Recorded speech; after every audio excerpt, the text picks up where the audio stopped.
Ukraine যুদ্ধ বন্ধে এবার ভিন্ন কৌশলে রাশিয়ার উপর চাপ তৈরি করছেন মার্কিন প্রেসিডেন্ট ডোনাল্ড ট্রাম্প।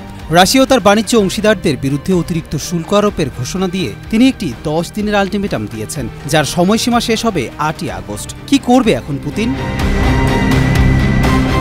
এদিকে রাশিয়ার প্রেসিডেন্ট ভ্লাদিমির পুতিন এই চাপের মুখে সাড়া দেবেন না বলেও জানিয়েছেন ক্রেমলিনের ঘনিষ্ঠ সূত্রগুলো। বার্তা সংস্থা রয়টার্সের তথ্য অনুযায়ী পুতিন ইউক্রেনের 4টি পূর্বাঞ্চল দোনেৎস্ক, লুহানস্ক, জাপোরিজিয়া ও খেরসন সম্পূর্ণভাবে দখলের লক্ষ্য নিয়ে সামরিক অভিযান অব্যাহত রাখার পরিকল্পনায় অটল রয়েছেন।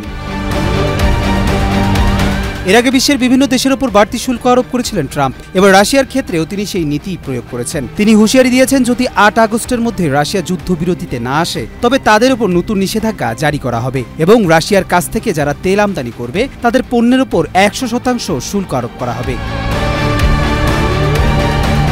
31 জুলাই দেয়া এক বিবৃতিতে ট্রাম্প বলেন, নির্ধারিত সময়সীমার মধ্যে যুদ্ধ বন্ধ না হলে তার প্রশাসন কঠোর অর্থনৈতিক ব্যবস্থা নিতে বাধ্য হবে। তবে তিনি নিজেই এসব নিষেধাজ্ঞার কার্যকারিতা নিয়ে কিছুটা সংশয় প্রকাশ করেছেন।